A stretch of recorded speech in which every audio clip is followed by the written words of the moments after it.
Welcome, ladies and gentlemen. You're listening to What on Earth is Happening right here on the Intel Hub News Network. I'm your host, Mark Passio. My website, www.whatonearthishappening.com. The network's website, the intelhubnewsnetwork.com. Today is Tuesday, January 4th, 2011. Happy New Year, everyone. This is the first show of 2011 for What on Earth is Happening. And we have a good show lined up today. We're going to be continuing our ongoing discussion of religion as a methodology of mind control. And in today's show, I'm going to kind of probably wrap up this topic if I can, but it will act as a bridge into other topics, particularly into symbolism, which will be our next topic, as we continue to unfold the methodologies of mind control right here on this program. Today we're going to be talking about the Hermetic principle of correspondence as it relates to religion. I kind of ended the show last week alluding that we would be getting into this, but didn't really have time to do that last week, so we'll pick that up this week. And I'm going to lay out kind of a theory, but also sort of an observation, really. And many other people have made this observation. I'm not the first, and I won't be the last. It's a way that the principle of correspondence really does indeed relate to religion, and the way that the modern big three religious traditions, what I've called on my website, as other researchers have called them, the desert sky god religions, namely Christianity, Islam, and Judaism, how they have basically worked their way into statuses of power in the world as major religions, and how that happened geographically, and where their geographic positions are in relation to the Earth today in their biggest concentrations. And we'll be looking at how that really relates to consciousness on a small scale. So these things are related. They correspond to each other.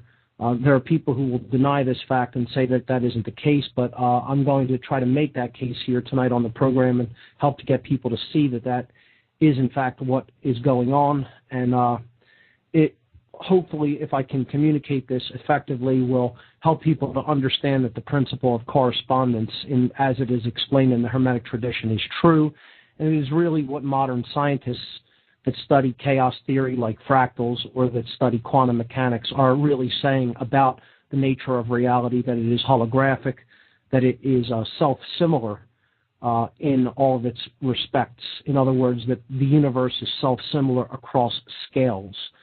So we'll be looking at that tonight, and we'll be getting into Kabbalah a little bit tonight, the Kabbalistic tradition, and how this is really a root tradition in all of occultism, modern Western schools of occultism in particular. And I've said that I was going to begin initiating people into different occult schools of thought, and tonight hopefully we will touch upon Kabbalah greatly, and I'll relate that to some of the things we talked about in the last couple of weeks, namely the chakra system in the Vedic tradition.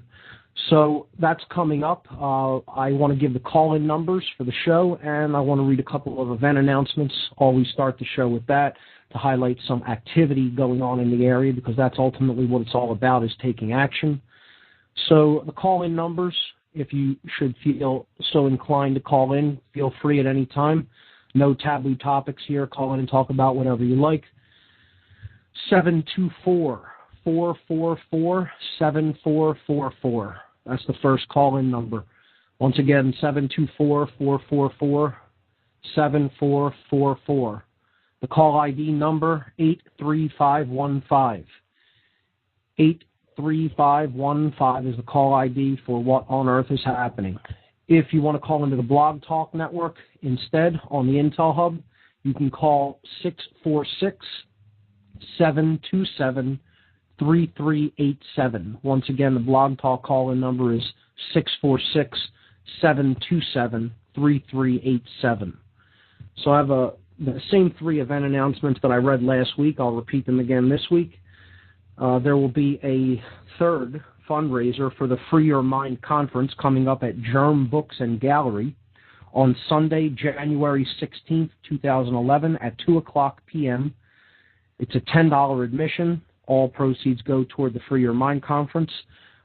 Books at Germ Books and Gallery will 20% of all book sales during the fundraiser event will go to the Free Your Mind Conference. The proprietor of Germ Books, David Williams, was so kind to set up that deal for the day. So if you buy any books at Germ, a fantastic establishment here in Philadelphia, probably the best bookstore in the tri-state area, 20% of the proceeds on the sales of those books will go toward the fundraising effort for the Free Your Mind Conference. This fundraising effort will feature two special presentations. I will be giving one entitled Everything I Needed to Know in Life I Learned by Watching The Wizard of Oz, which will be an exploration of the esoteric occult symbolism contained in the perennial classic movie The Wizard of Oz, based on the book by L. Frank Baum. Also, Michael Austin Melton, another co-host of the Free Your Mind Conference.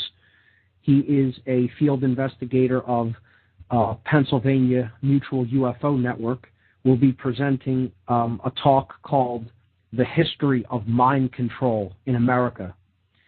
This event will take place at Germ Books, which is at 2005 Frankfurt Avenue. That's 2005 Frankfurt Avenue in Philadelphia, PA 19125. For more information, please visit germbooks.com or freeyourmindconference.com. On Saturday, January 22nd, 2011, the activist group Truth, Freedom, Prosperity will be hosting a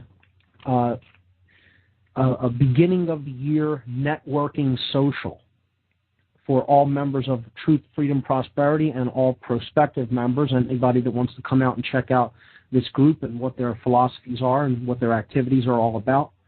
You can come out to Liberties. Liberties is at 2nd and Fairmount Street in the Northern Liberty section of Philadelphia, and the networking social for TFP will be on the second floor of Liberties, starting at 7 o'clock p.m. That's Saturday, January 22nd, 7 o'clock p.m., Liberties, 2nd and Fairmount, Truth, Freedom, Prosperity Networking Social. For more information, please visit truthfreedomprosperity.org. That's truthfreedomprosperity.org.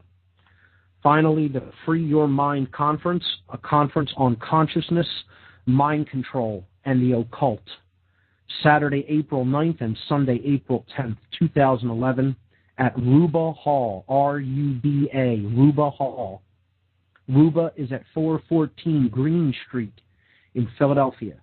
The doors will be opening at 9 a.m. both days. The program will begin at 10 a.m. both days. Admission is $20 per day in advance and $30 per day if you purchase your tickets at the door. The Free Your Mind Conference is a unique two-day event set for April 9th and 10th, 2011 in Philadelphia, featuring multiple speakers and diverse educational materials for the purpose of raising public awareness of the critically important topics of mass mind control techniques, the covert and subversive influences upon our consciousness and behavior, trauma-based and ritualized abuse, and the practical mental and emotional healing methodologies available for those affected by these devices. The featured speakers, Aaron McCollum, Alfred Weber, Andrew Basiago, Bob Tuskin, Farah Yurdozu, Jan Irvin, John Nicholson, Larkin Rose, Laura Eisenhower, Mark Matika, Mark Passio, Mel Fabregas, Michael Kelly, and Suzanne Taylor. For more information on this conference, please visit www.freeyourmindconference.com. Okay, that's all the event announcements I have for today, so let's get into our topic, and hopefully we will take a few calls during this broadcast. I want to, before we start, point everybody's attention to my website. If you're listening on there, you probably already see it, but if you're not, if you go to whatonearthishappening.com and you click on the radio ad on the left-hand side of the page for What on Earth is Happening Radio. It will take you to the player page for this radio show, and on there you will see, on that page you will see something that says Images for Tonight's Show for January 4th, 2011, and there's 5 links there. I did this to give people some visual imagery to look at, to try to relate some of these topics while we talk about them, and particularly later in the show when I get into Kabbalah, I'm going to be talking about one of the main symbols of the Kabbalistic tradition, which is the Sephirotic Tree of Life. And I have 3 different variations, 3 different interpretations of the Tree of Life on those images there. So if you want to follow along with some of the symbology that I'll be talking about, you can take a look at those images on my website. So whatonearthishappening.com, click the radio button on the left-hand side of the page in the navigation column. That will take you to the radio listen page, and right on there you'll see Images for Tonight's Show, and there's 5 links there, okay? So to recap briefly, and this is related to image number 1, what we have talked about over the last few weeks is religion as a method of mind control, and how religious traditions are really based on astrotheology. Astrotheology being the worship of heavenly bodies as gods, for the most part. Now, again, we kind of talked about the ancients didn't really per se look at these bodies as gods per se. They were interpretations, they were symbols in the higher traditions of astrotheology. Of course, that may have perhaps fallen and become a literal interpretation in some astrotheological traditions. But certainly in the modern religious traditions, astrotheology is what the religion has really become about. And people are kind of accepting at face value an exoteric story, or a story that is given to the masses of people, as opposed to the esoteric core meaning or core tradition, which is reserved for initiates of a mystery tradition. So they're not seeing that their religion is based upon astrotheology, and moreover, what they're really being held back from understanding is the core tradition that really does contain a seed of truth, and that is what the astrotheologic exoteric tradition is there to really hold people back from, hence the name religion, meaning to hold back. So we talked about this over the last many weeks, I believe starting at podcast number 37, if I'm not mistaken. And you can go back and listen to those podcasts. They're all archived on my site in the podcast section. We talked about the 3 major astrotheologically based religions as the 3 major religions of the modern world, namely Christianity, Islam, and Judaism. Now, tonight we're going to talk about the core tradition that underlies Judaism, and which Judaism kind of grew out of. But it's, moreover, Kabbalah is the mystical tradition that the Western occult tradition has grown out of as well. So to study Western occultism is to study Kabbalah. There's no separating the two, really. When you study Kabbalah, other traditions are intertwined within it as well, and maybe perhaps we'll start to touch on some of these traditions like tarot. The study of the tarot deck, the book of life, so to speak, is completely intertwined with Kabbalah and can't be separated from a study of it either. Also, astrology is intertwined with the study of Kabbalah and tarot, and that is, as I've said before, probably my weakest occult science when I break it down and understand what I've become aware of in my studies. But I'll touch upon a little bit of the astrological basis of it as well, if I can. So we're going to be looking at Kabbalah a little bit later on as the tradition that Judaism came into the world as an outgrowth of. So this first chart that I put up on the site, image number 1, is entitled The Desert Sky God Religions. All of these religions came out of the ancient world in the area that we call the Middle East, the Semitic region of the world. the area that we call Iraq and Iran now, and Israel and Egypt, that general area of the world geographically. So there are three basic ancient astrotheology cults that grew out of the ancient world. There was the cult of the sun, otherwise known as the solar cult, the cult of the moon or the lunar cult, and the cult of the stars and planets, or the lesser lights of the heavens, the sun and the moon being the greater lights, and then the stars and planets being the pinpoints of light or the smaller lights of the heavens. And this, of course, refers to the stellar cult, okay? Stellar being the term for star. So each religion of the modern world, each major world religion, is given to one of these cults of the ancient world. They're just an outgrowth of these ancient astrotheological priest-classed cults, and they come down into the modern world in the exoteric tradition as a major world religion.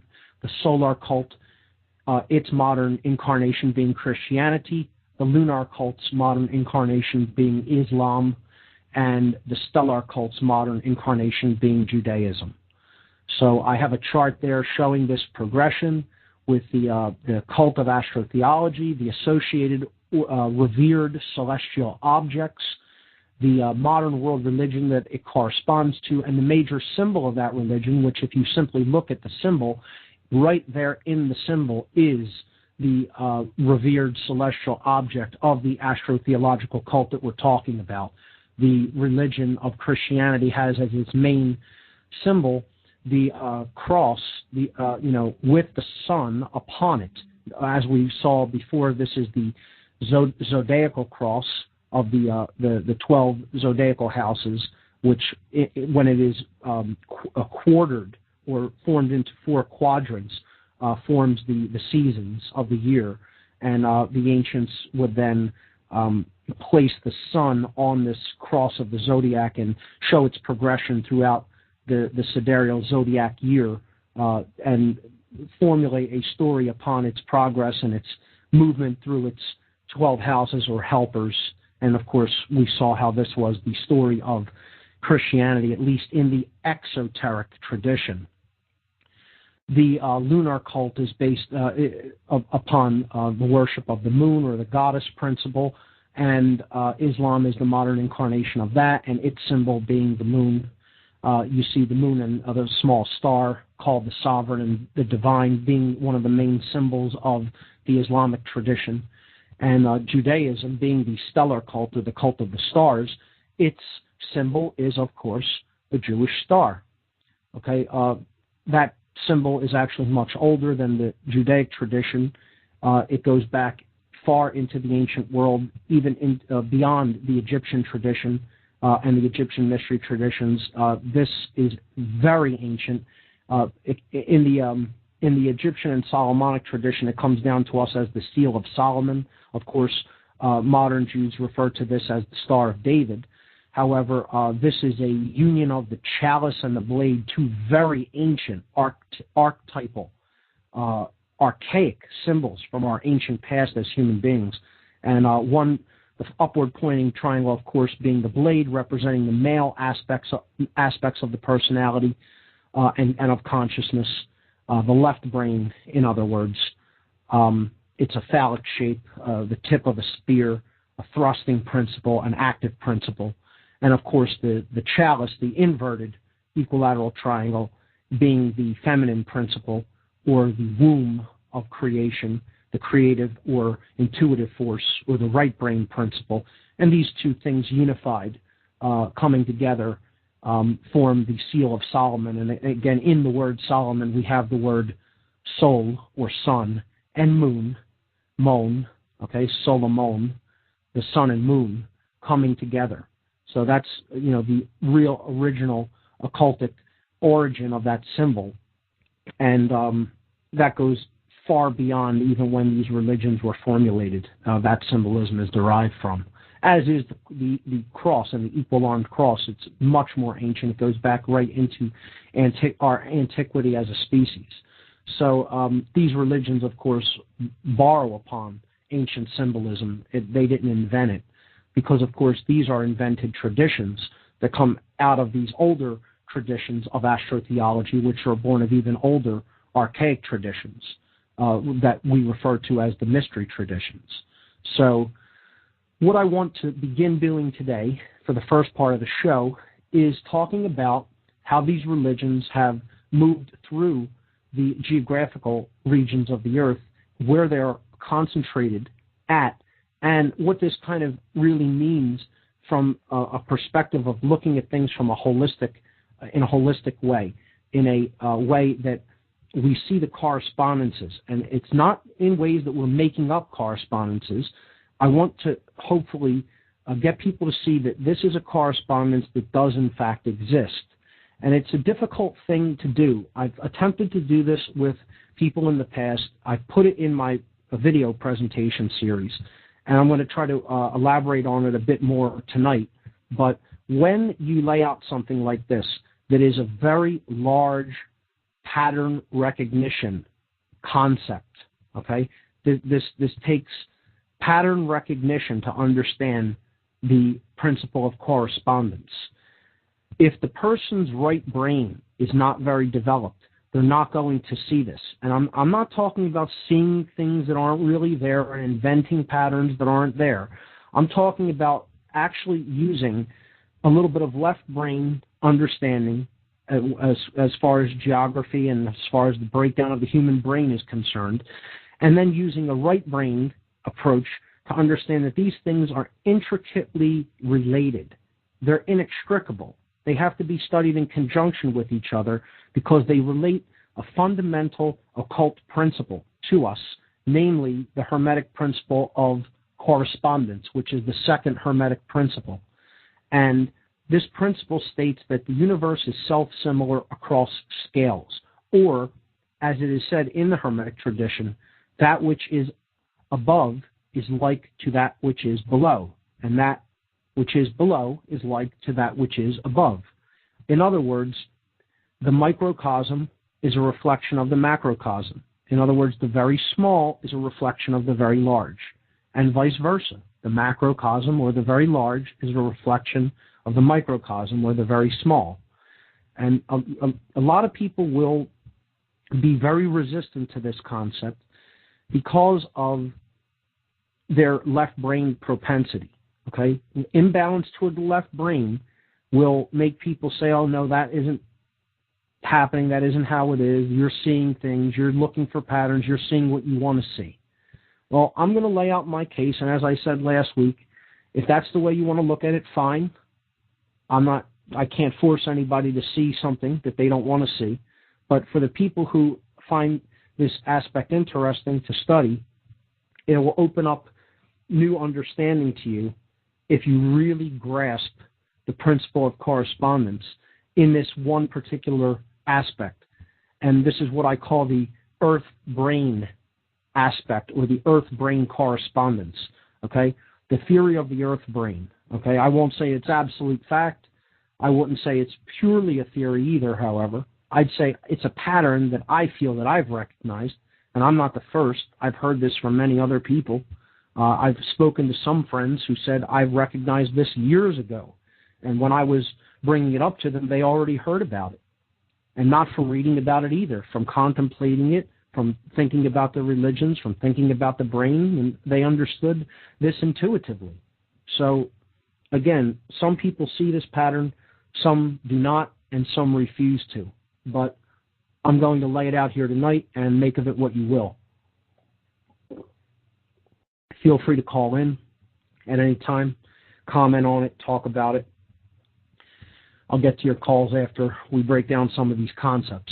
So, if you look at image number 2, if you're following along on the website, if you're not, I will do my best to try to explain this in as detailed a way as possible, such that you'll understand what those of us who are looking at the images are looking at. And, of course, these images will be on the podcast on my website, as are many related images to the shows and the topics that we talk about on these shows. Okay? So I usually put up the podcast for the show the day after.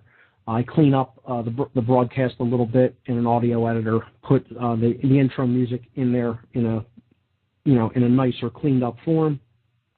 I re-upload it to the site, and then I link to it on the podcast section, and then I put some related images, documents, videos, if there are any, for those who want to go up there and download all of that material. That is all free, of course, and maintained on a weekly basis on the website.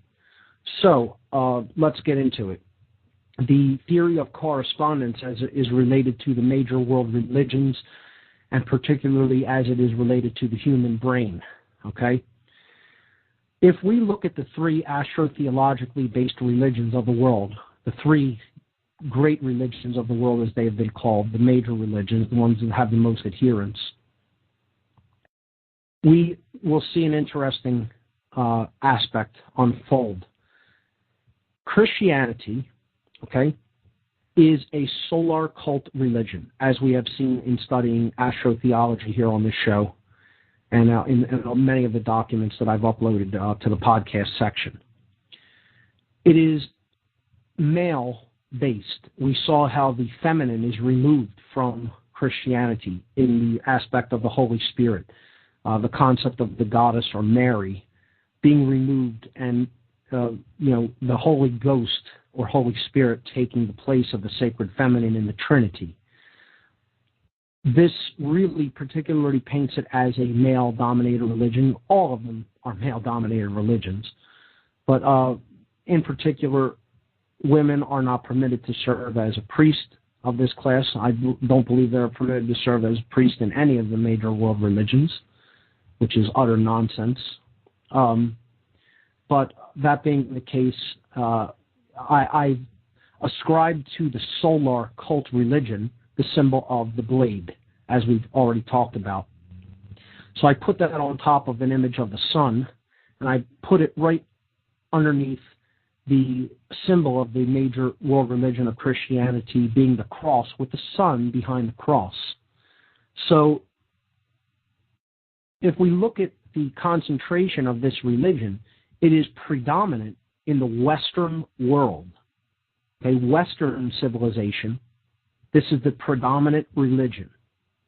So while this religion was born in the Middle East, it gravitated to Europe, and then, it gravitated up through the Middle East, through Asia Minor, up into Europe, across the Mediterranean, and then, of course, across the Atlantic Ocean, specifically during the Spanish conquest and the conquest of North America through, the colonization of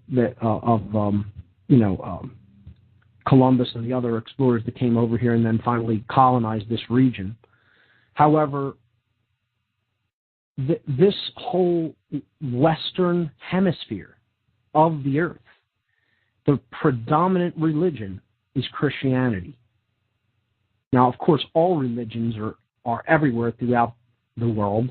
You'd be hard-pressed to go to any specific given country and not find some adherence to any given world religion, any given occult tradition or mystical tradition. But what we're talking about is major concentrations here, trends. We're looking at patterns, okay? This isn't a catch-all blanket statement here, all right? Understand we're looking at major trends or patterns.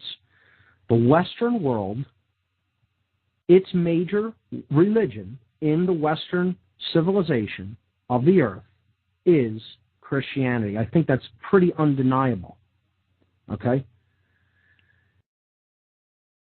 If we correlate or correspond the Western hemisphere of the earth, okay, to the Western or left hemisphere of the human brain, okay, we can see that the predominant aspects of the left brain are masculine, solar qualities. As we've looked at many times on the show and will continue to, the aspects of consciousness that are yang-based, based upon masculine energies, I should say masculine, okay? solar, active, aggressive, dominant, logical, linear, okay? All of these qualities that comprise left brain thinking.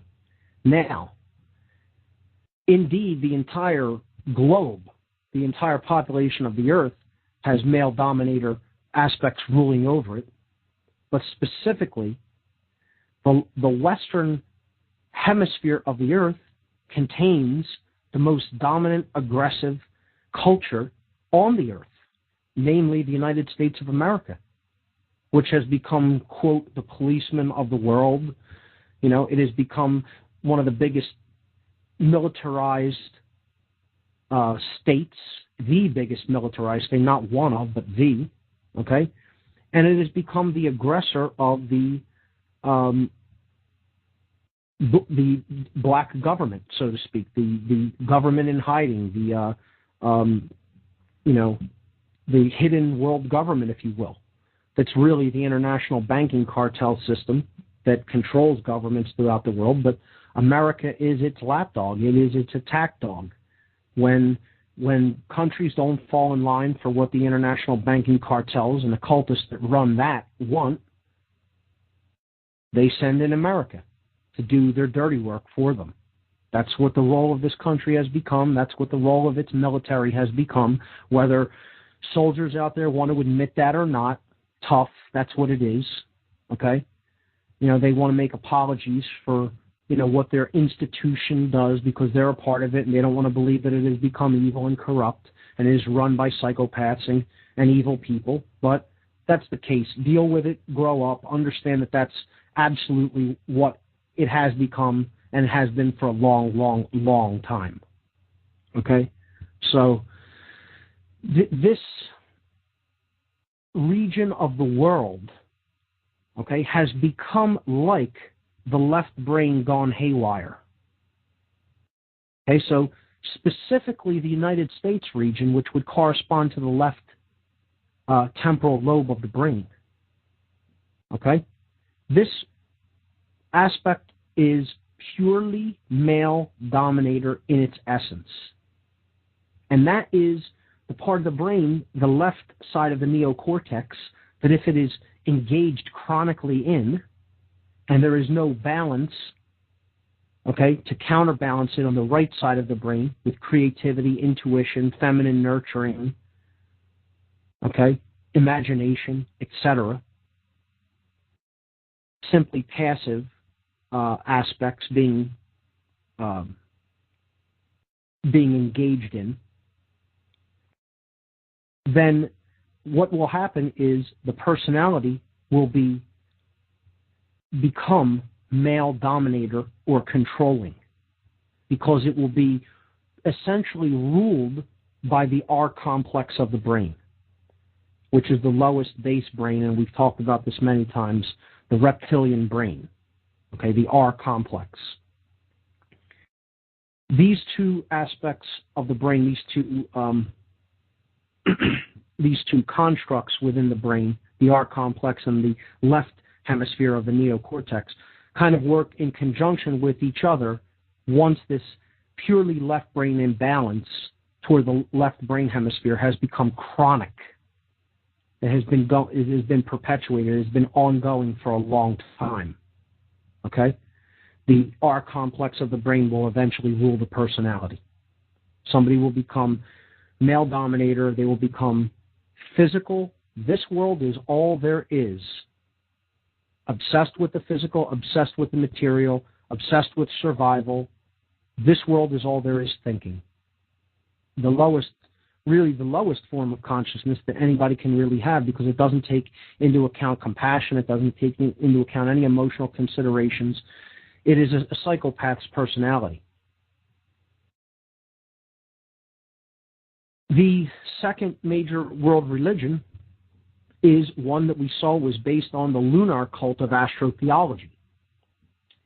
The lunar aspects of the personality, or the feminine, the yin aspects, as I have depicted here symbolically with the inverted equilateral triangle the symbol, the archaic symbol known as the chalice or the womb.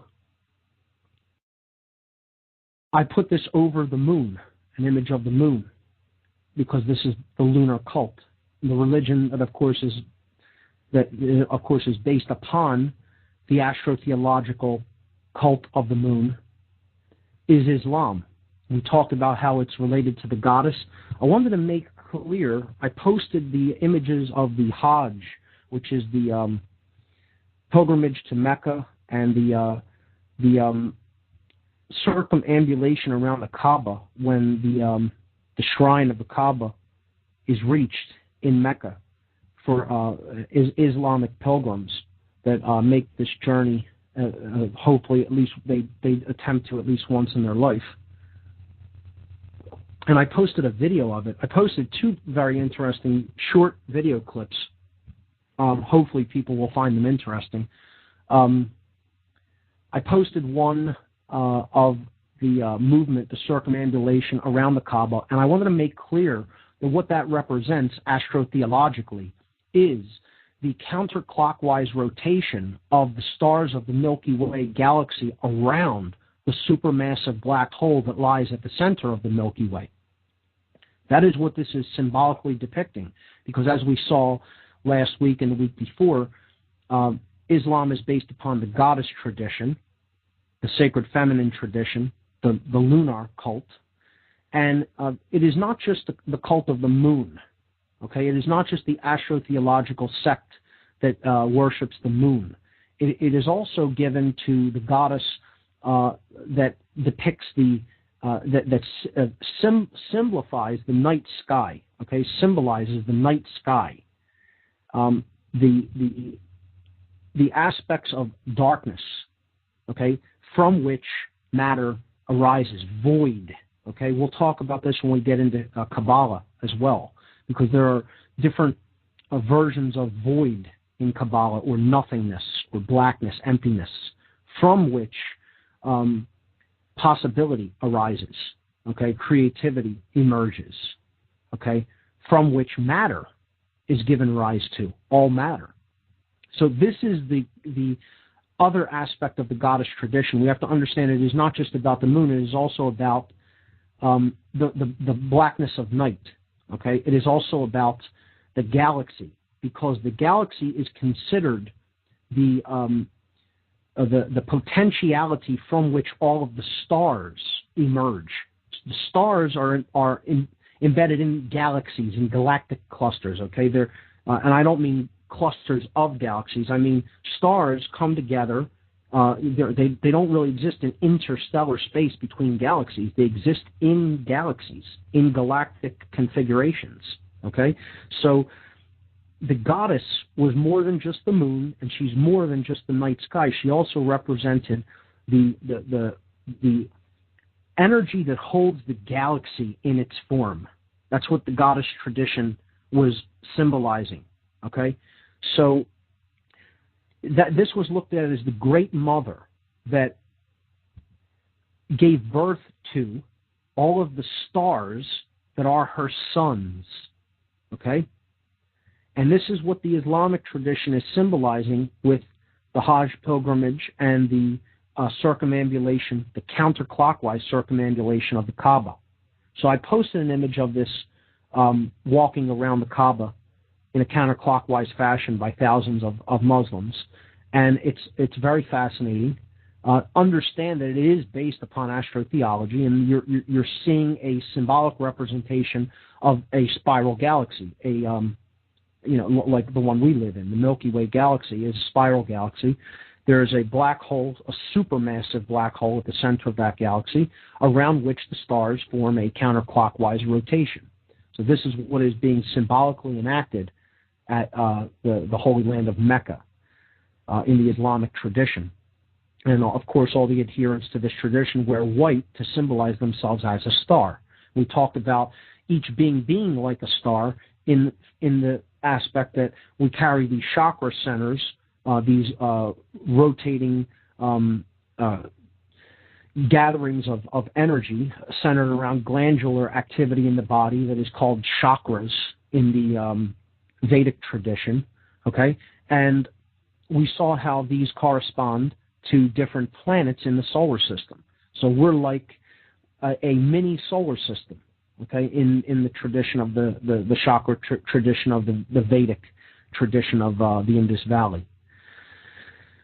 It's an interesting study to take up, studying comparative religions and all of their interconnections and how they relate to one another in different ways.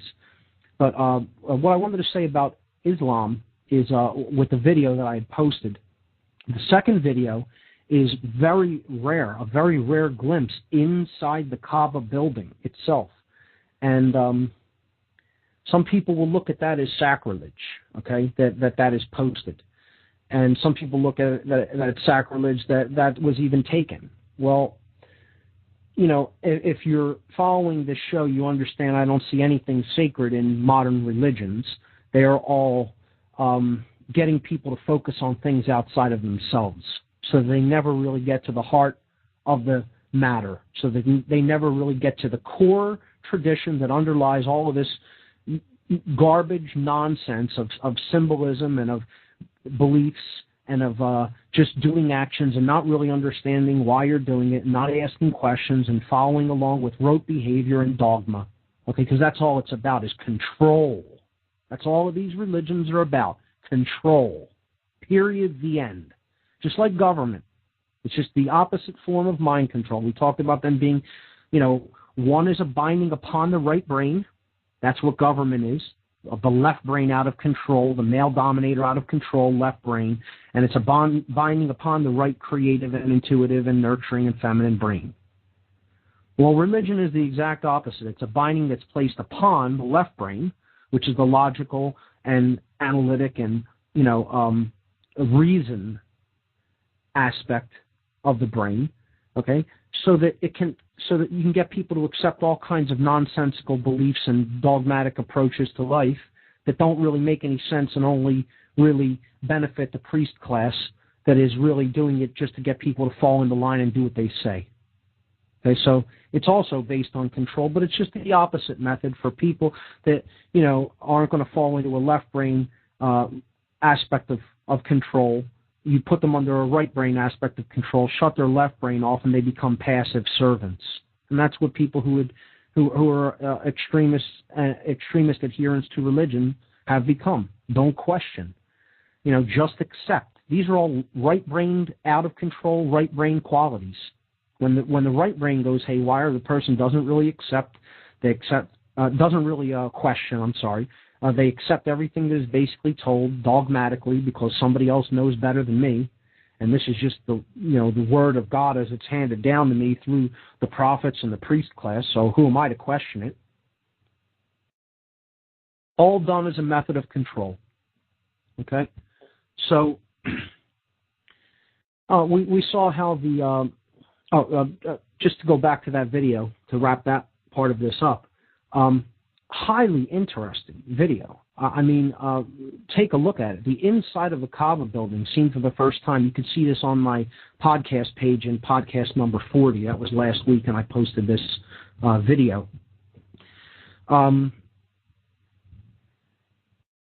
Millions and millions and millions of Muslims throughout history have not gotten a chance to see what is inside this building, reserved only for the priest class. There's nothing super interesting in there either. It's an altar.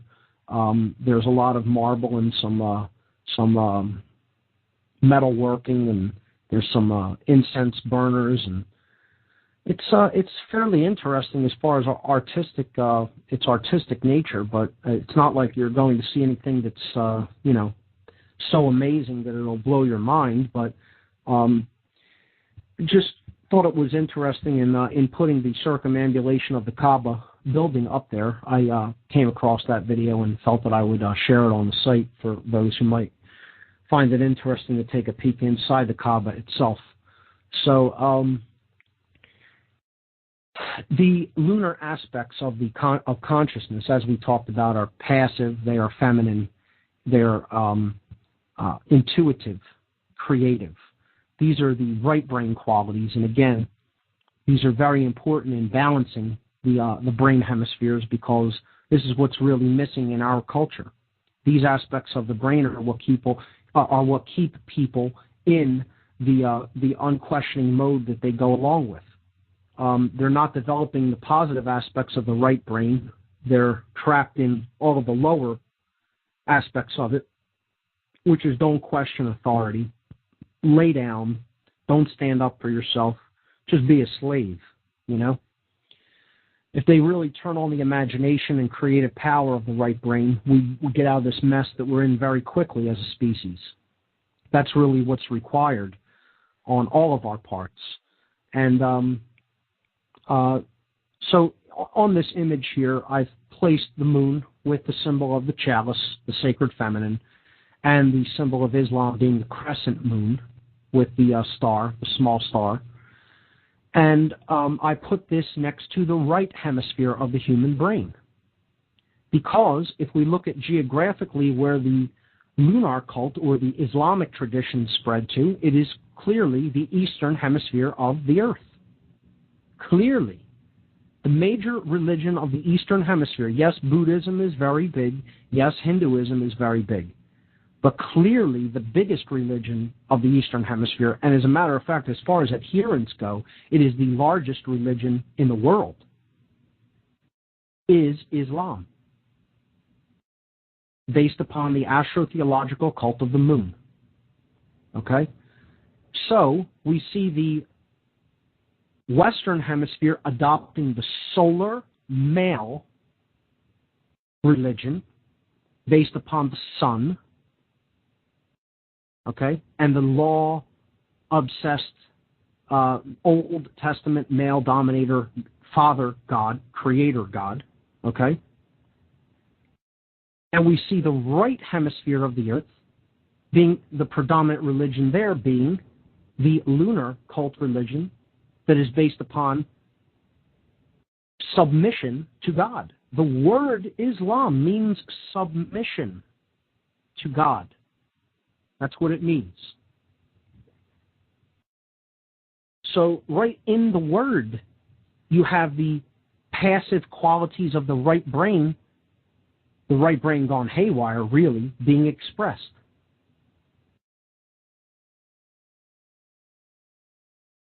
The dogmatic, non-questioning aspects of any given religion are probably the strongest in Islam, as a matter of fact. You simply do it because that is what is mandated by the originators of the religious tradition. Well, I hear the intro music playing for the break that we have coming up. That's a good spot to take a break. We've covered the left brain and the right brain aspects. We'll get to the third one after we come back from this break. I'm Mark Passio. You're listening to What on Earth is Happening on the Intel Hub News Network.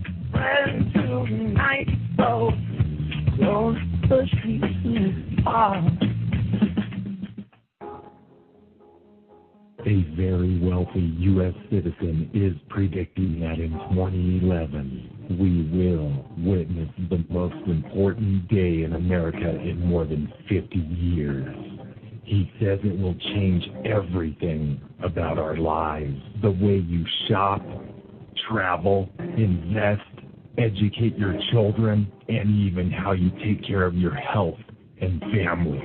Now this man has made some outrageous predictions over the years, but the crazy part is he's usually right. You see, he predicted the collapse of GM, Fannie Mae, Freddie Mac, and America's biggest mall owner, General Growth Properties, a few years ago. In fact, Baronis called his work a dire prophecy.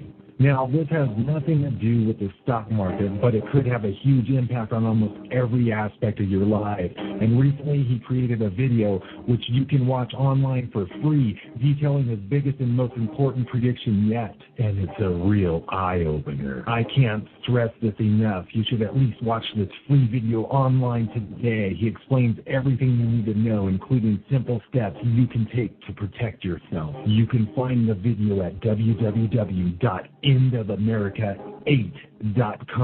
Although this video may be offensive to some audiences, it's worth checking out. Again, that's www.endofamerica8.com. Watch this free video at www.endofamerica8.com. Are you still paying your credit cards and so-called bank loans thinking that you owe the money? Do you feel like it's your moral obligation but can't see an end in sight? Well, what if I told you that in truth, you don't owe a single penny, and that the banks know this and hope you don't find out? Here's where we come in. Free2Prosper.com specializes in a profound debt repudiation method which challenges the validity of your so-called debts, morally frees you from the burdens, and protects your property. Our system is often superior to settlement, bankruptcy, or consolidation, which often leave you in a worse situation. If you feel the moral obligation to take care of yourself and your family, then I urge you to consider taking action right now. The economy will not wait. If you want to know more so you can prosper through the economic collapse, all while staying honorable and true to yourself, then call 877-417-8393. That's 877-417-8393. Or visit free2prosper.com right now. Make sure and listen to the PA Los Santos show every Saturday at 8 p.m. Eastern Standard Time on the Intel Hub News Network. In a world where corrupt officers and all oligarchs that seize control of the population, total tyranny is amongst us. The burden of humanity rests on our shoulders. The only way out is to expose the global crime syndicate known as the New World Order. Together, we are all one. Together, we are Intel soldiers. The battle for free humanity ensues. Join us in the fight. TheIntelHub.com.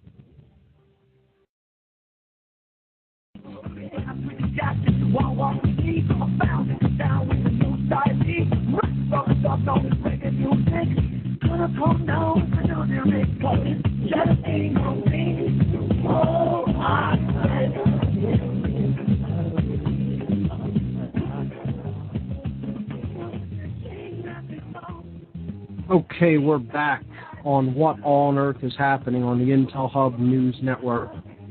I'm your host, Mark Passio. Before the break there, we were talking about the theory of correspondence as it is related to the major world religions and specifically as it is related to the human brain.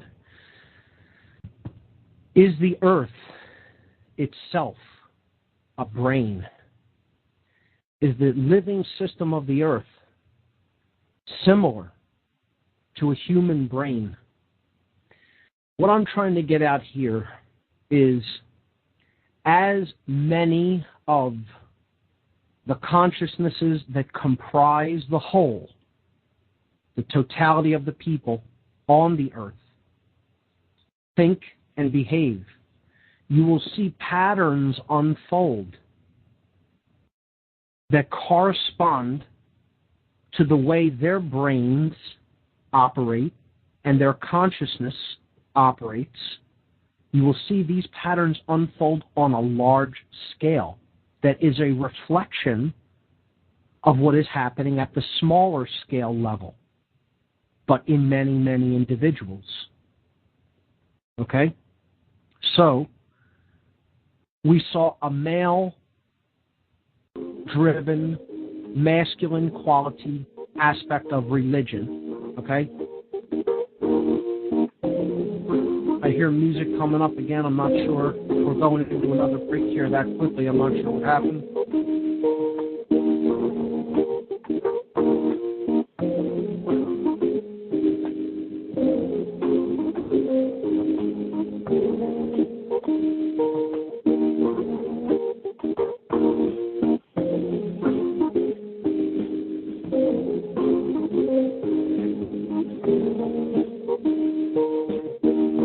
Apologize for this is a technical issue here.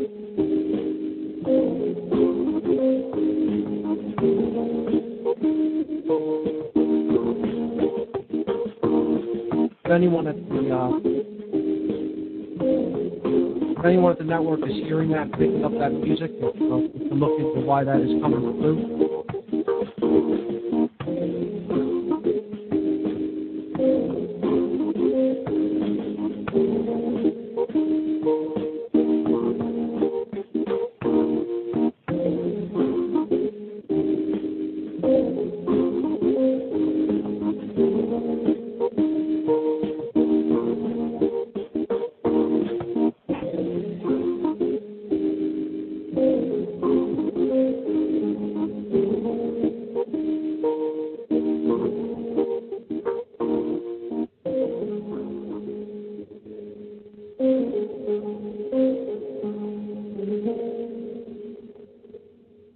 I'm not sure why we were getting music. Hopefully that will.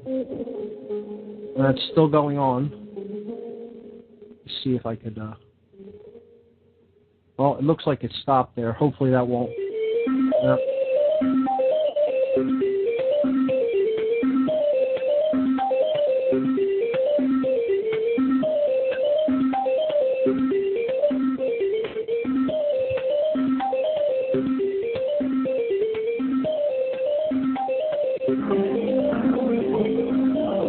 Bear with me, folks. I'm trying to get this cleared up.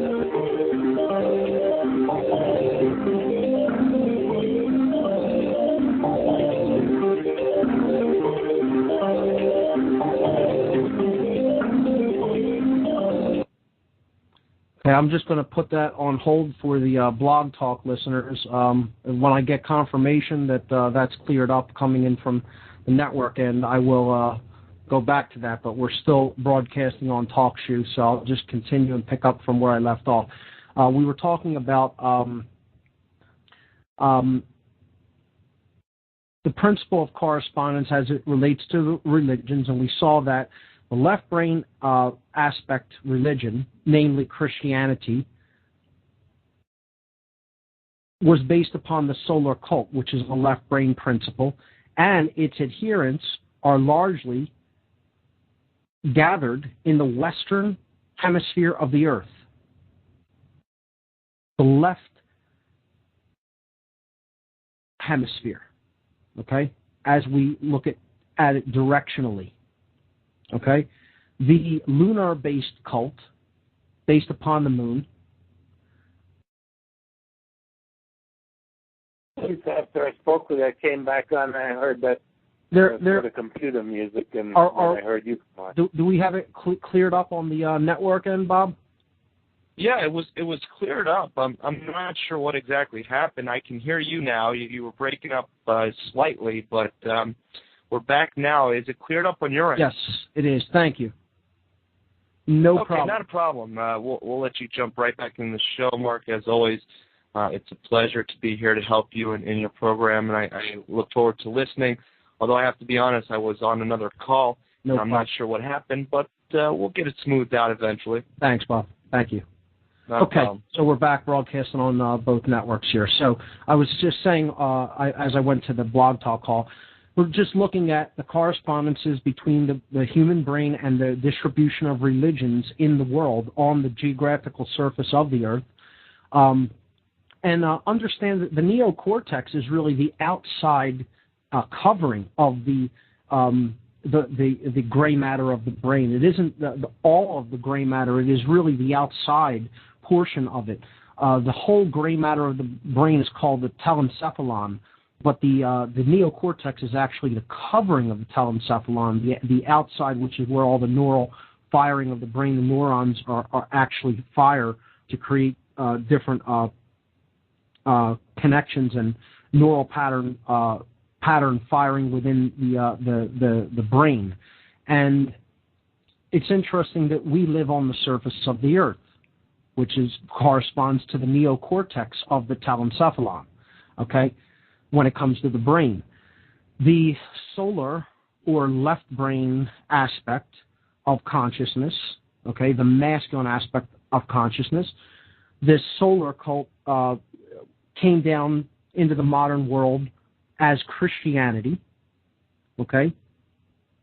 It is gathered in the western hemisphere of the earth, which corresponds to the left brain if we were to look at the planet holistically as a brain with two hemispheres. We have a Western hemisphere or left brain hemisphere and an Eastern hemisphere or right brain hemisphere. The passive or lunar-based religion, which is Islam, is based upon the cult of the moon in astrotheological terms, and it is the adherents to this religion are largely gathered on the other side of the planet, from where the solar cult religion adherents are gathered. They largely live on the Eastern hemisphere, or the right brain, if we were to look at the Earth holistically as a brain, with these two hemispheres. And isn't it interesting that there is a ideological war between these two factions or religions, specifically after 9/11, with the Western left brain religionist Americans going after the fundamentalist Islamic factions that they believe did 9/11, that are largely focused on the right hemisphere of the Earth, or the Eastern hemisphere. So it's like the left brain attacking the right brain. We have a third major world religion, however, and that is Judaism, and that is centered in Israel, in the Middle East. And so it's in the middle, on the dividing line, so to speak.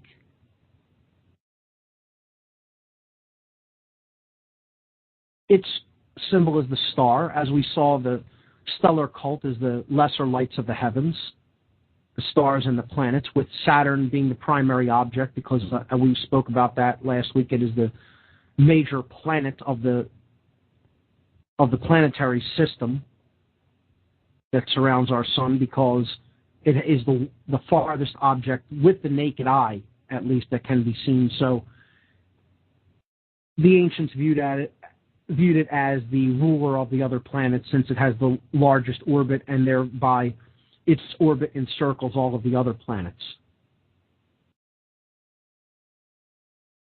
This Saturnian-based religion, based upon the God of the Old Testament, of course,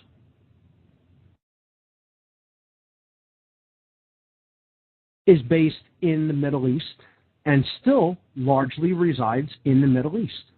Of course, adherents to Judaism are found all over the world, in just about every country. However, their concentration, of course, is greatest in Israel, which is in the Middle East.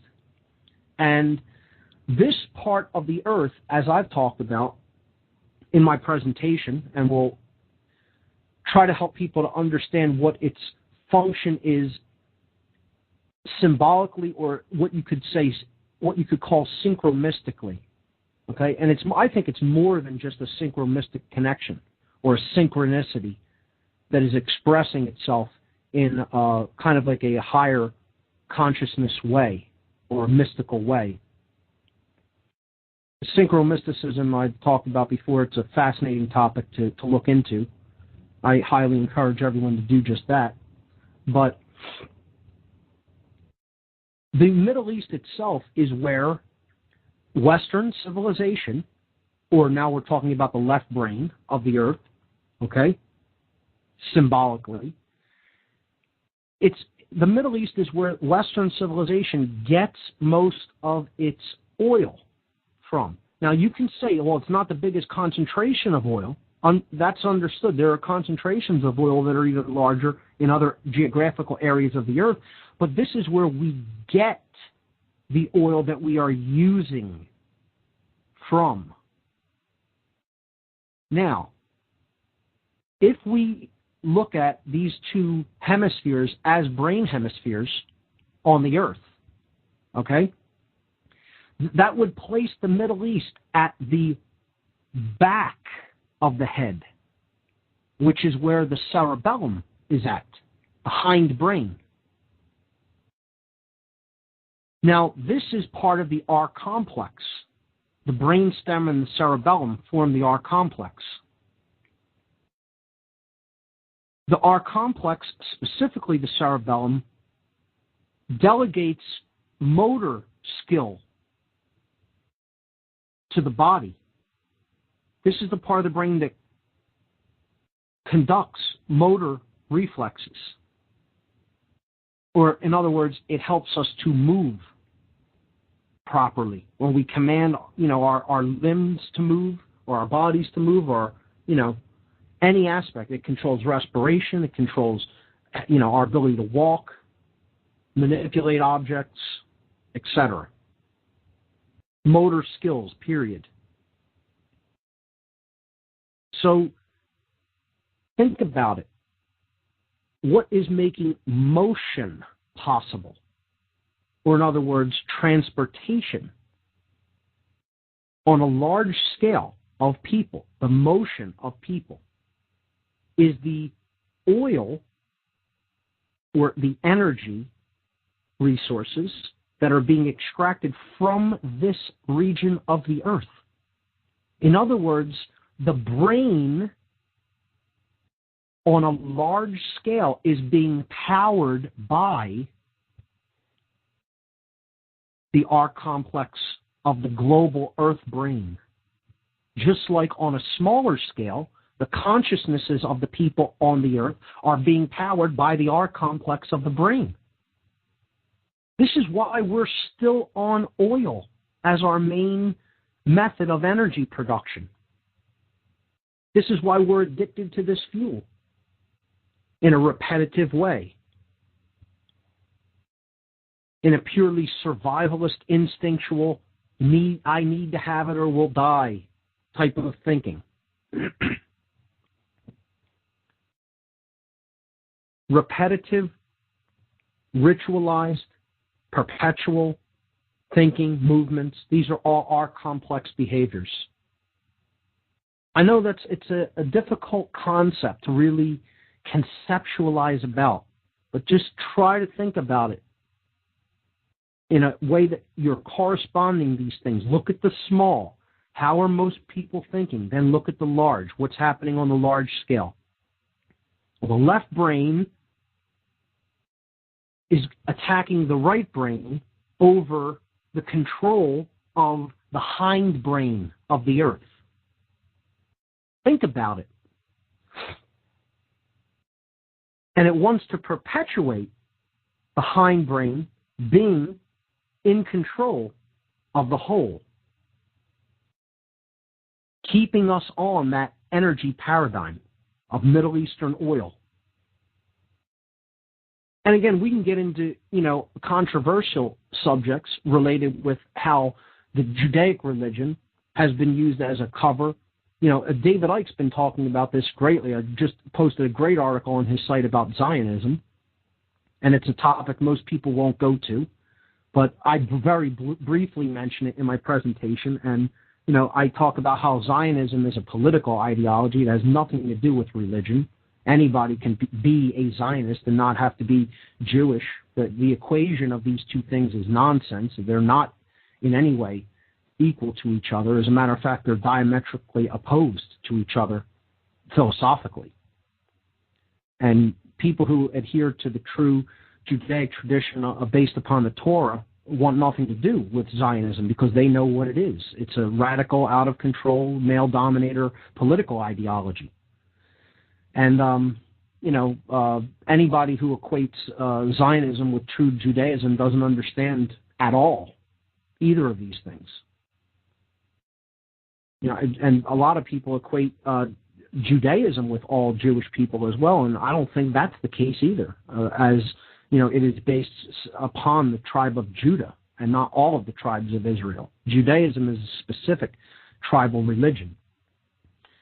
But, these are controversial topics because of the ways that people will try to equate certain, understandings to anti-Semitic,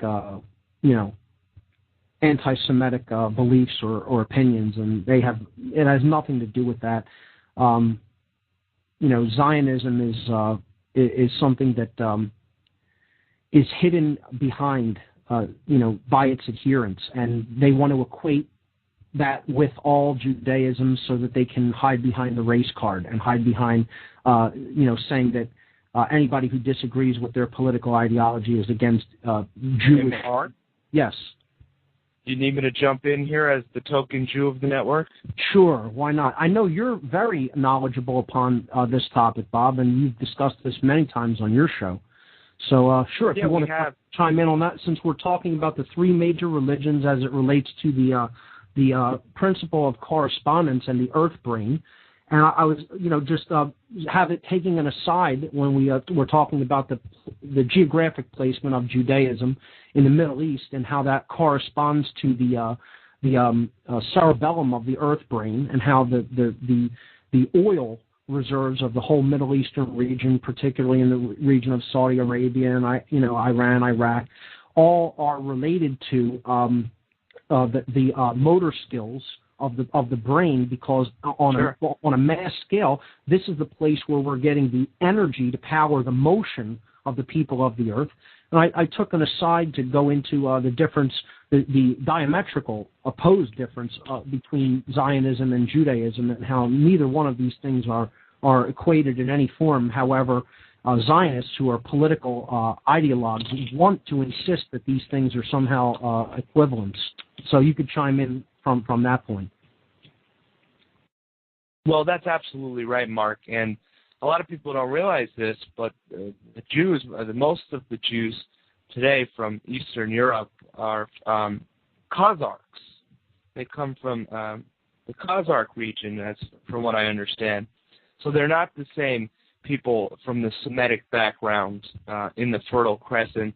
And if we go back to the basis of all the world's major religions, which is the creation myth, the Sumerian creation myth, in the Sumerian creation myth, they let you know that this religion is a mind control tactic used to brainwash people so that the political structure could come up with a means of convincing people to be submissive to their authority, or the authority in this case of religion.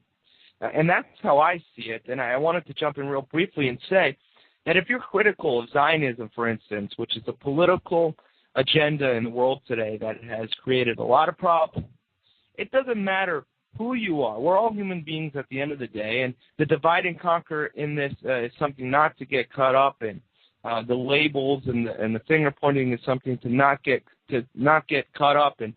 And that being said, those that are critical of Zionism or some of the more Satanistic sort of methods of the Kabbalah or whatever, they shouldn't be labeled as bigots or anti-Semitic or whatever.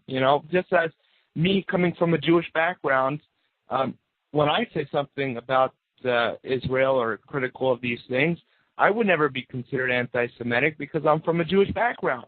Right. But somehow there's this double standard, and I just wanted to chime in and lend my support to all open-minded free thinkers. Well, I thank you for that, Bob, and I appreciate your view on that, and I absolutely agree. And I kind of equated the Zionist ideology with Atzinism. I equated it with dark Luciferianism. I equated it with dark Kabbalism, because we're going to jump into this when I start to talk about Kabbalah. And I would have been remiss if not at least mentioning Zionism and how it is diametrically opposed to true Judaism, which is a peaceful religion that really, I still believe that it is a form of mind control, as all religions are, but it is attempting to teach people morality and, adherence to natural law, God's law as they see it. Zionism, however, is nothing of the sort. As you've said, and as I've said previously, it is a political ideology that is based upon control, and specifically controlling people through mind control techniques.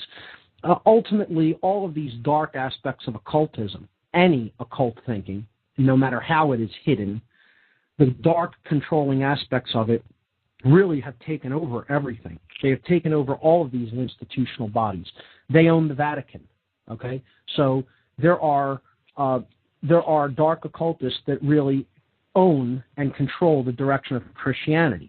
They have taken over at the highest levels of the Islamic religion. They have taken over at the highest levels of the Judaic religion. They own the religions, just like they own the governments, just like they own the banks, just like they own the schools. Okay, they've taken over through infiltration, and that's the important thing to keep in mind. I like David Icke's position on the whole Zionism thing, as he calls it Rothschild Zionism, because he equates it with the international banking cartels that really, took over the Federal Reserve System, own the Federal Reserve System, and are really controlling all the governments of the world through the international banking system that is set up as a means of control and as a means of basically pillaging countries and robbing them of their natural resources and putting them under the thumb of immense debt.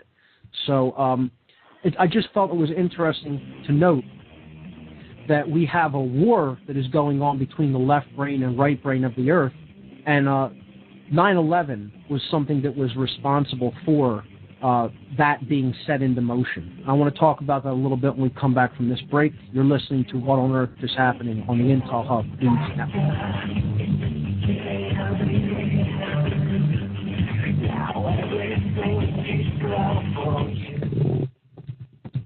Are you still paying your credit cards and so-called bank loans thinking that you owe the money?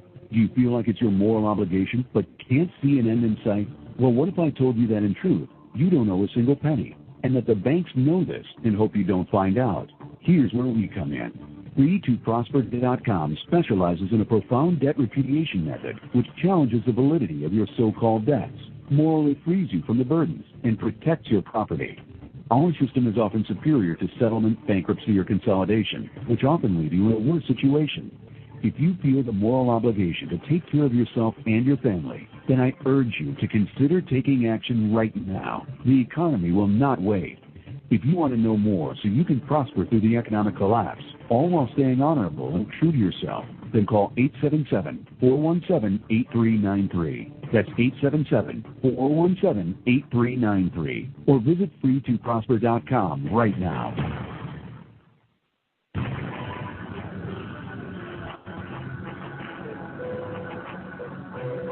Hey, it's me, Shepard, the host of the Intel Hub. Check out my live show every Sunday at 4 p.m. Central Standard Time. You can check it out from my website, theintelhubradio.com. Join me, Joe Joseph, John King, and A.C. Griffith, Thursdays and Sunday evenings at 8 p.m. Eastern for Freedom Link Radio on the Intel Hub News Network.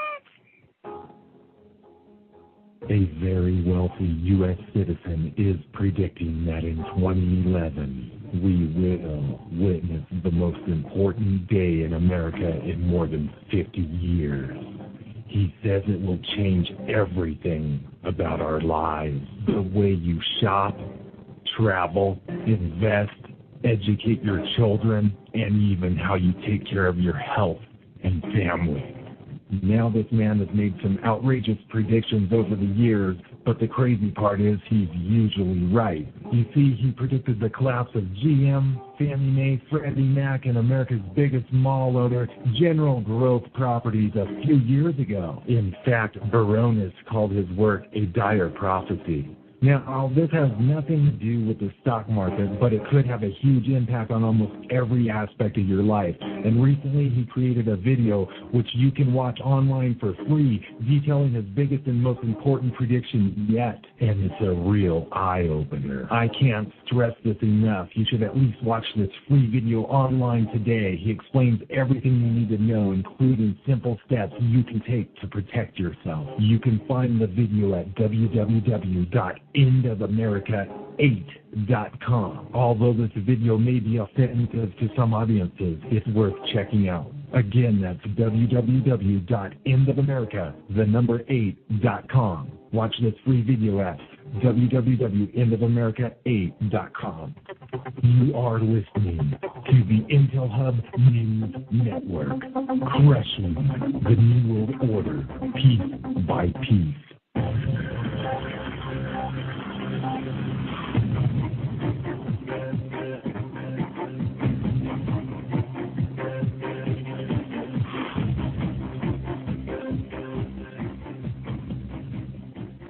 Okay, we're back on What on Earth is Happening.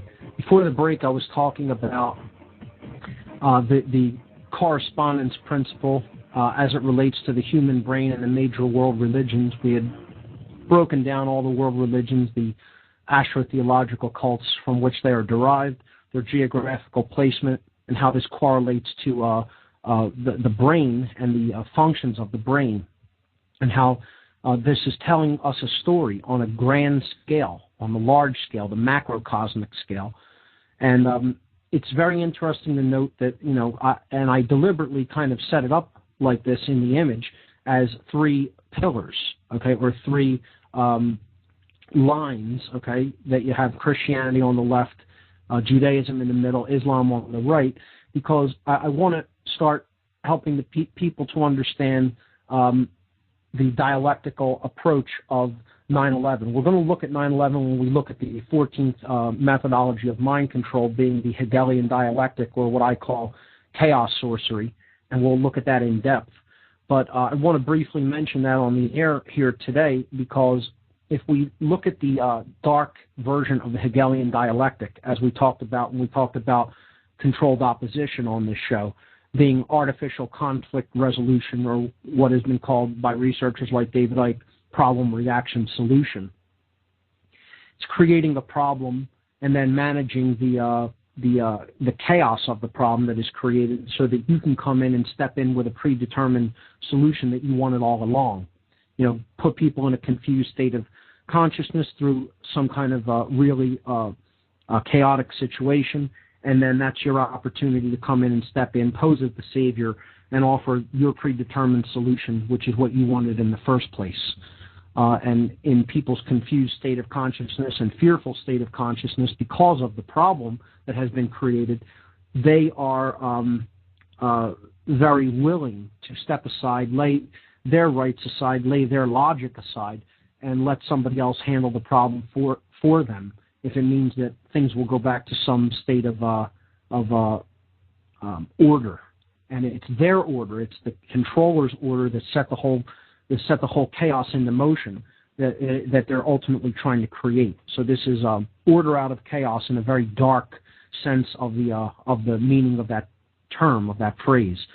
So this is dark Hegelianism, or we can look at this as, like I said, simple artificial conflict resolution done in the name of sorcery. I call it chaos sorcery. It's been called chaos magic by different researchers. But on 9/11, I believe we saw this in action, and it was, if you look at the Project for the New American Century calling for a new Pearl Harbor in their documents like Rebuilding America's Defenses, and you understand that they were essentially trying to maintain the hegemonic domination of the planet by the Western Hemisphere, specifically the Anglo-American complex, and specifically the United States' war machine.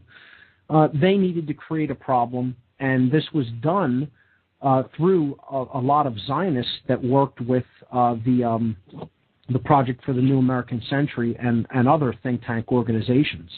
So it's very, very involved. The U.S. CIA was involved. The Israeli Mossad was involved. The Pakistani ISI, other intelligence agencies. And we'll get a little bit into the mechanics of it, but I don't want to get focused in that when we start to talk about this in earnest in several weeks. We're going to really talk about the symbolic aspects of this, and that's what I'm kind of using this as a little bit of a foreshadowing of. We have to understand that there was a force in the middle that was controlling the opposition. So looking at this graphic, we can see that if we look at it not just from a religious perspective, but from a perspective of something that recently happened in the world, a dark cabal that was, essentially Zionists acting as this mediating force, created a problem that really wasn't what it appeared to be, and in doing so, they set two opposing sides off against each other in a conflict, in a war, in the Middle Eastern region of the earth. Absolutely amazing, synchronistically, if we understand that, if we really understand what 9/11 really was, okay, not the official story, if we reject that whole ridiculous, bogus notion, which I think anybody listening to this show doesn't think that that's the real version of events. If you do, I really feel sorry for you. I wouldn't even try to argue with you about that, because the cognitive dissonance would have to be so strong for you to believe that at this late date, that go right ahead and believe what you want. I'm not going to try to convince anybody otherwise of that. I'd rather not bang my head against that wall. But we'll talk about the symbolic significances of the 9/11 event in upcoming shows. And this is kind of a predecessor to that, and it's a good jump-off point to start talking about Kabbalah, because as we see, if we look at the main symbol of the Kabbalistic tradition, which is there in image number 3 on the radio show page for images for tonight, if you're still looking at that. This is a representation of the Kabbalistic tree, which is also comprised of 3 basic pillars or paths. And these pillars or paths are shown in this first image number 3, which has all of these spheres and paths that form the Kabbalistic tree. And I'm gonna break them down here tonight in the last half hour of the show. And hopefully I can do this in that amount of time. If not, we'll continue with this next show and then jump off into another topic, or this would kind of lead into symbolism as well, which it's a nice intro for that as well. But let's start to look at this symbol of this occult tradition, and we can consider this a very, very brief introduction or initiation into the occult tradition of Kabbalah. Now, the first thing I want to say about Kabbalah is that, like other occult traditions, we have to get out of this childish notion that some people still have, that there is only one side to this, that there is a dark side to it, and there is no light side to it. Well, this is nonsense. All traditions have a light and a dark side to them. It is how knowledge is used. Occult simply means hidden, and this is an occult tradition. It has been hidden through the ages. It has been hidden for different reasons. Some people have had to hide it because they know the power that it contains in transforming consciousness, and how male dominators in their times would try to kill them for using it in that way. Okay, in its positive, transformative aspect. Male dominator, dark occultists always want to hide their methodologies because they don't want people to understand their methods of mind control, because if they understand them, they come out of them. You can't keep people under mind control who deeply understand the methodologies of mind control. It's an oxymoron. Once you really start to understand these methods, if you understand that they're being used, you're coming out of that level of control simply by the nature of understanding the methods that are used to put people under it. So Kabbalah is the same way.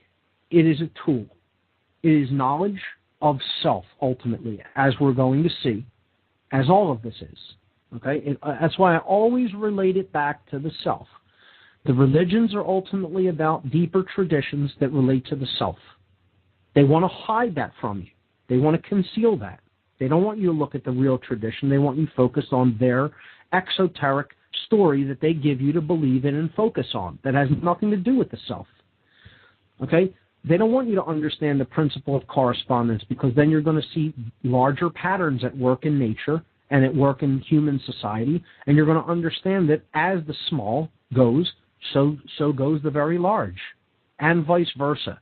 And that's a powerful concept if you can really grasp it and wrap your mind around it. Well, as with any occult tradition, they want to hide it from you. They want to even paint the idea in your mind that occult is the equivalent of evil. Occult. Which it is not. It is a tool. It is hidden knowledge. It is knowledge that has been hidden for various reasons. I feel now is the time that it needs to be revealed and not hidden anymore, and that will lead to true human freedom, which is why I'm going to teach every occult tradition that I understand, that I have come to know, that I have come to put into practice in my life, and Kabbalah is one of the most influential on my path of development. I feel I have a fairly decent foundation and understanding in some of its symbology, and I'll do my best to give a brief introduction. Of course, I'm not going to go into huge, long extremely in-depth teachings of it, but I'm still learning about it myself.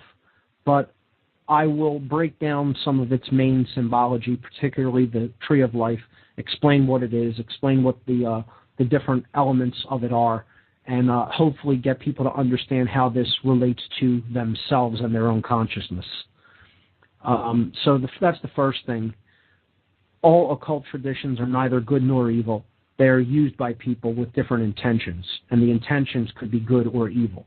And I will hopefully do my best to embody the light side of this tradition and explain it to people as in the respect that it could be a powerful transformative tool in consciousness for them. So let's look at this symbol known as the Tree of Life. This is called the Sephirotic Tree of Life. Sephirot is usually spelled S-E-F-I-R-O-T, Sephirot, sometimes spelled S-E-P-H-I-R-O-T. The Sephirot are these spheres, these circular symbols on this Tree of Life pattern. And you see I've given 3 different Tree of Life images on the site because they all contain slightly different information. And I'm looking at the first one, number 3, and I'll use that as the main one and just refer to some of the other things that are on images 4 and 5 as we go along. There are 10 spheres on this tree, and these are called Sephirot. Okay, a Sephirah is a singular. Okay, so Sephirot means emanations. Emanations is what it means. It means an upwelling, okay, an emanation. It means an expression. That's what Sephirot means. So each one of these spheres are an expression or an emanation, okay, and it is said that they are an expression of God. Okay? And I would say that they're not only an expression of that, but they're an expression of individual consciousness as well. They're an expression of the monad of consciousness, not just the totality of consciousness that we call God. Okay? If we look at the Kabbalistic tradition, we will understand that there are, in fact, 2 aspects of this Tree of Life. One is a microcosmic aspect, or the indwelling aspects of consciousness, and one is a macrocosmic aspect tree, which is a reflection of the universe and the cosmic principles and cosmic laws that are found in nature. Okay, we will really see this when we look at the tradition of tarot, and to study the Kabbalah is to study the tarot, and there's really no separating these things, as I briefly stated before. One inherently contains the other. So to study the tradition of Kabbalah, we have to understand we're taking on a tradition and the study of the tradition of tarot as well. I will also make the statement before I get into the symbology that to study the symbol of Kabbalah is to study the Western mystery tradition, occultic schools of thought in general. And specifically, it is to study one in particular, and that is Freemasonry. Kabbalah and Freemasonry are completely interwoven. And anyone who will tell you that they are not either does not know or is lying, because they absolutely are completely interwoven. And I will do my best to help show that correspondence as well. So these 3 traditions are tied to each other, as is the astrology tradition, okay, the astrology occult science. Again, that is one that I am not as strong as in my studies of the others, but I'll do my best where I can to incorporate that as well. Let's look at the Sephirotic Tree of Life of the Kabbalah and help to basically help people to understand how this correlates to human consciousness. So, we see these 10 Sephirot, or these emanations, upon this tree symbol. They call this the Tree of Life, okay? And if we were to begin to label them or name them, okay, let's start at the top and come down, because the numbering system it begins at the very top. So if you look at the top sphere or circle there, it says Keter, which means crown. And that is traditionally viewed as the first Sephiroth. This is called the Ancient of Days. Now, I'm not going to explain this one first. I'm going to work my way up, okay, from the bottom. But I want to talk about them in the order that they're usually spoken about as far as a numbering system goes first. So I'm going to name them, and I'm going to tell you what their number is, and I'm going to tell you what the Hebrew word means for each Sephiroth, okay, each Sephirah. Okay, the Keter is number 1. It means crown. Okay, the second one we would now go over to the right-hand side, and it's called Hokmah. Hokmah means wisdom. Okay, and this is number 2, the second Sephirah. Okay, Binah is the third. We're going over to the left-hand side now. Okay, so along the right-hand side, if you're following this in the image, it says Pillar of Mercy. Okay, so this is the right-hand path, or the Pillar of Mercy. Okay, the path of mercy. The left-hand path, or the left-hand pillar, is the Pillar of Judgment, or the Pillar of Severity. Okay? The middle path, which is the all-important synthesis of the two, is the Pillar of Harmony, or the Pillar of Mildness. Some people also refer to this as the Pillar of the Will. Okay? So, we start at number 1, Keter, crown. We go to the right-hand path, the top of it. Okay, that's Hokmah, wisdom. That's number 2. Sephiroth number 2. Sephiroth number 3 is Binah, understanding. We're on the left-hand side now. Okay? Now we go back to the right-hand pillar in the middle, and that is Hesed. That is compassion, or otherwise simply mercy. Okay? Hesed. And that is number 4. Number 5, we would go straight across to the Pillar of Judgment or Severity in the middle of that pillar. That is Geburah, which means strength or severity. Okay? Now we come to the middle pillar, right in the middle, the sphere labeled Tiferet. Tiferet means beauty. Beauty. Okay? That's sphere number 6. Sphere number 7, we're going to the right diagonally. Okay? And then we're at the bottom of the Pillar of Mercy now, and that is Netzah. Netzah means endurance. It also means victory. Okay? Netzah. Now we go over, that is sphere number 7. Sphere number 8, we go across to all the way to the left, to the bottom of the Pillar of Severity, the Pillar of Judgment. This is Hod. Hod means majesty or splendor. Splendor. Okay? That is sphere number 8. Then we come back to the middle pillar. Okay? The one just above the bottom. It's called Yesod. Yesod is foundation. Foundation. That is sphere number 9. And then the bottom sphere upon which the tree rests, okay, is Malkut. Malkut is kingdom. Kingdom. And that is sphere number 10. Now, it's very interesting to note numerologically, if you add all of the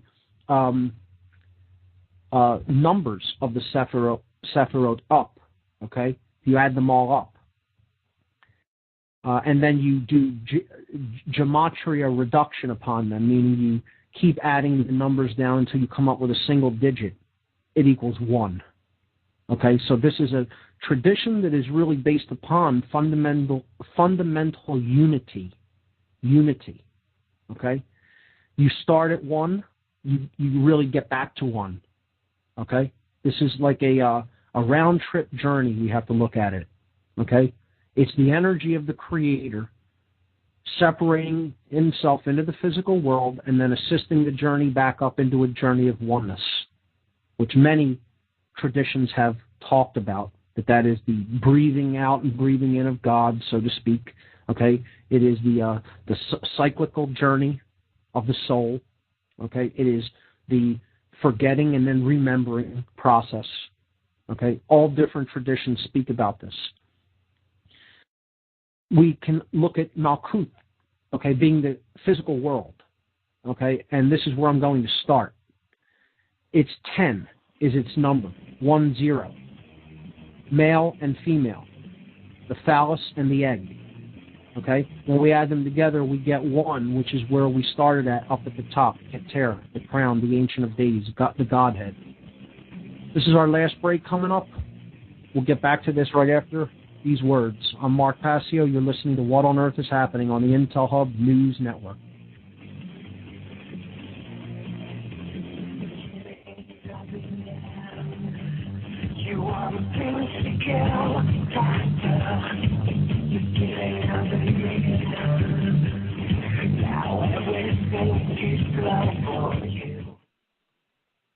Are you still paying your credit cards and so-called bank loans thinking that you owe the money?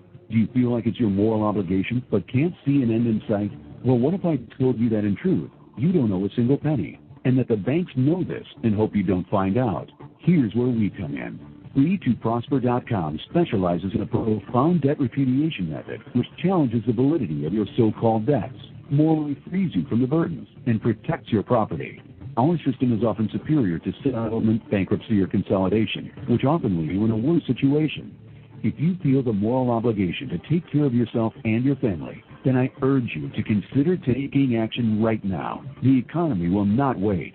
If you want to know more so you can prosper through the economic collapse, all while staying honorable and true to yourself, then call 877-417-8393. That's 877-417-8393. Or visit free2prosper.com right now.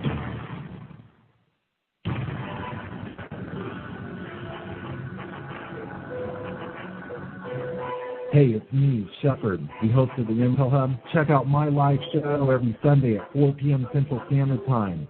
You can check it out from my website, theintelhubradio.com. Join me, Joe Joseph, John King, and A.C. Griffith, Thursdays and Sunday evenings at 8 p.m. Eastern for Freedom Link Radio on the Intel Hub News Network. A very wealthy U.S. citizen is predicting that in 2011, we will witness the most important day in America in more than 50 years. He says it will change everything about our lives. The way you shop, travel, invest, educate your children, and even how you take care of your health and family. Now this man has made some outrageous predictions over the years, but the crazy part is he's usually right. You see, he predicted the collapse of GM, Fannie Mae, Freddie Mac, and America's biggest mall owner, General Growth Properties, a few years ago. In fact, Baronis called his work a dire prophecy. Now, this has nothing to do with the stock market, but it could have a huge impact on almost every aspect of your life. And recently, he created a video which you can watch online for free, detailing his biggest and most important prediction yet. And it's a real eye-opener. I can't stress this enough. You should at least watch this free video online today. He explains everything you need to know, including simple steps you can take to protect yourself. You can find the video at www.endofamerica8.com. Although this video may be offensive to some audiences, it's worth checking out. Again, that's www.endofamerica8.com. Watch this free video at www.endofamerica8.com. You are listening to the Intel Hub News Network, crushing the New World Order piece by piece.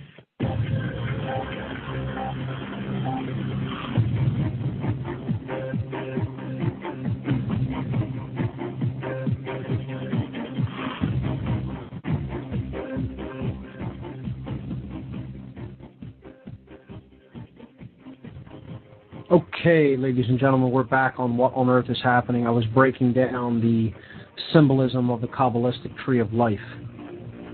I was beginning to look at the bottom sphere on the tree known as Malkuth, which means kingdom.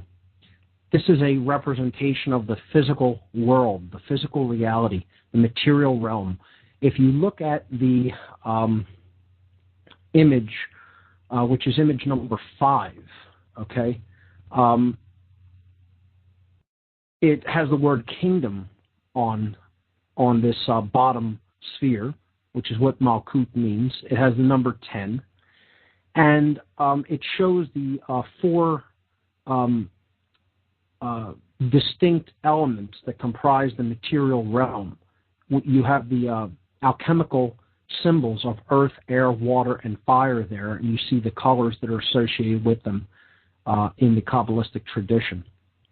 And you see that the Sephirot itself is broken into these 4 quadrants, each given to one of the material elements of the physical world: earth, air, water, and fire. This realm in the Kabbalistic tradition is the lowest or the farthest away from cosmic consciousness or the Godhead that one can really get. In some circles, it is looked at as hell itself, because hell, by definition, is the separation from God and God consciousness. So Malkuth, is the realm of suffering. It is the realm of forgetting. Okay, it is the realm of identification with the material elements. Okay, ego identification, base consciousness, and if we understand that the 2 pillars that are the left-hand side path and the right-hand side path, the pillar of severity and the pillar of mercy, are really simply dualistic aspects of the same forces. Okay? If we bring them together visually, now do this exercise with me, bring these 2 opposing pillars together along the middle pillar so that the spheres overlap each other, and you understand that we have a representation of the chakra system that I spoke about last week. You would then have 7 spheres only, because 3 of them would merge. Okay, these 6 spheres would merge into 3, and you already have 4 unitary spheres along the middle pillar in other positions. So these would merge to create the 7 chakras. And indeed, that's what this is. They call the entire tree of life in the Kabbalistic tradition the ladder to God. And what it means is the ladder from Malkuth, which is at the bottom, to Keter, which is at the top. It is the ascendance of the energies that we talked about last week, going from the base chakra to the crown chakra. It's the same tradition viewed symbolically differently. And I'm going to break down each one and explain the correspondences, explain how this would relate to the chakra system, and explain what each sphere really represents within the self, because that's what this tradition is about. It's not something that is outside of us. It is something that it is within. So Malkuth is the kingdom, or is identification with base matter. This is the base, fundamental, base consciousness, essentially, from which we have to extricate ourselves and move back to a higher level of awareness, which would be symbolically represented by the top Sephirot known as Keter, or crown. Okay, so Malkuth would correspond with the base chakra. It corresponds with ego identification and rooting oneself in the material world and being purely identified with that. Survival, instinct, fight or flight. This would be the Saturnian aspect that we talked about last week when we looked at the planets as being correspondences to the chakra system within the body. Okay, so now the idea is if you stay in Malkuth, you're in hell. Okay, I think that's pretty clear to anyone who's listening to this show, that this is where we're stuck. We're stuck in what they call the lowest of the 4 worlds of Kabbalah, and this is called Asiya. Asiya is the material plane, okay? And that's where you're at when you're in Malkuth. And really, we're all here because we're all in the material plane. But the idea is to transcend that through working with our consciousness and building it up to higher levels of awareness so that we are not identified with the physical and material plane, even though we may exist within it. And this is what, the teacher the people called Jesus in his words in the New Testament, is attributed with these words when he says, be in the world but not of it. Okay?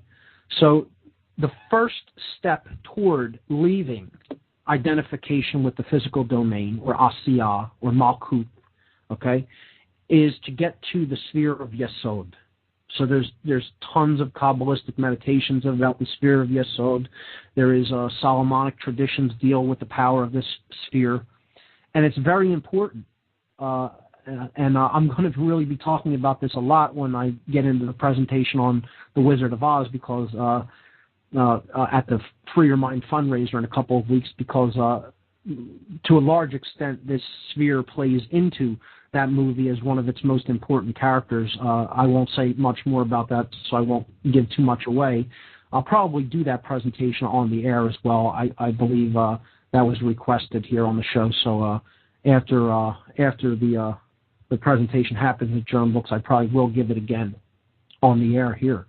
But the sphere of Yesod is the first step toward getting out of identification with the material world, or ego identification. This is the correspondence to the genital or the sacrum chakra, okay? Because this has to do with desire to improve oneself, desire to begin the process of transcending base consciousness, okay? So this is wanting or desire to improve. And that's really the first step toward anything, okay, in our journey in consciousness. You have to want it. You have to have a desire for truth. You have to have a desire for higher knowledge. You have to have a desire to improve yourself. You have to have a desire to get out of ego and base consciousness. If the desire isn't there, you're stuck. You're what one of the dark occultists call the unbegun. So Yesod is the beginning of initiation. Okay, this is the beginning of the desire to begin the whole long journey. It's recognizing there's some place to go at all. Okay? It's not wanting to stay in the confines that have been created around us in the physical world, in this evolutionary trap, really, that is what the New World Order, as it is called, is. The trap that is a degradation of human consciousness and trying to keep evolutionary progress in consciousness stagnated. Okay, so Yesod is called foundation. It corresponds with the sacrum chakra, which is the desire center, okay, or the planet Jupiter. Okay, now in the Kabbalistic tradition, the planetary attributions do not correspond with the chakra attributions as I am talking about them. So understand that. I'm not, if you look at image number 4, you can see some planetary attributions, and they correspond this with the moon. But the moon is also a feminine desire principle as well. Okay, so there are Kabbalistic attributions in planetary terms with these spheres. I'm relating them with the tradition that I unfurled last week when I talked about the chakras as being corresponding to planets in the solar system. Okay, so this is my twist on this, or my take on it. Okay, so Yesod, desire. Okay. The foundation, it is the beginning of initiation, wanting to know, knowing that you're in darkness and there's a long journey ahead, but it is still not being totally identified with, all of the, seeming pleasures of the physical world, okay? It is knowing that there is someplace else to go from there. Now, the next two chakras are related to each other, okay? So Hod, which is splendor, okay, or as it is called in number 3, majesty, or Netzah, which is victory, or as they call it in image number 3, endurance, okay, they all relate to the will. They all relate to drive. They relate to the male energy.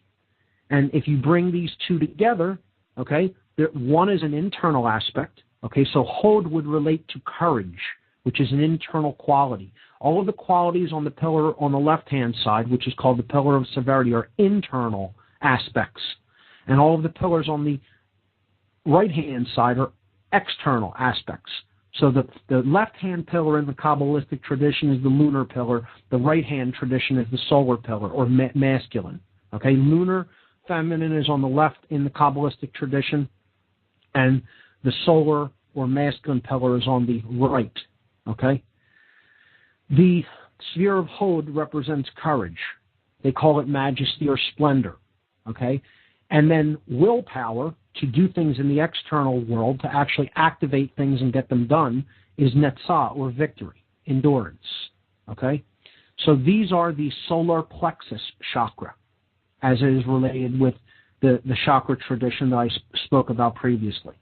Okay? And I would correspond this level to the planet Mars. As we talked about, that is the male aspect, the will aspect of the planetary system. So this has everything to do with the will, the two aspects of it. Internal aspect, which is courage, and then the external aspect, which is actual using of the ability that we have to do things in the physical world, which I would simply refer to as external will. Okay? Moving up from there, we come to Tiferet. Okay, now again, we're out of the realm that the Kabbalists talk about as the very base level of consciousness, which is the physical plane, which is Asiyah. As soon as we moved to Yesod, we went up above that, and we went to this realm called Yetzirah. Yetzirah is I believe they call it is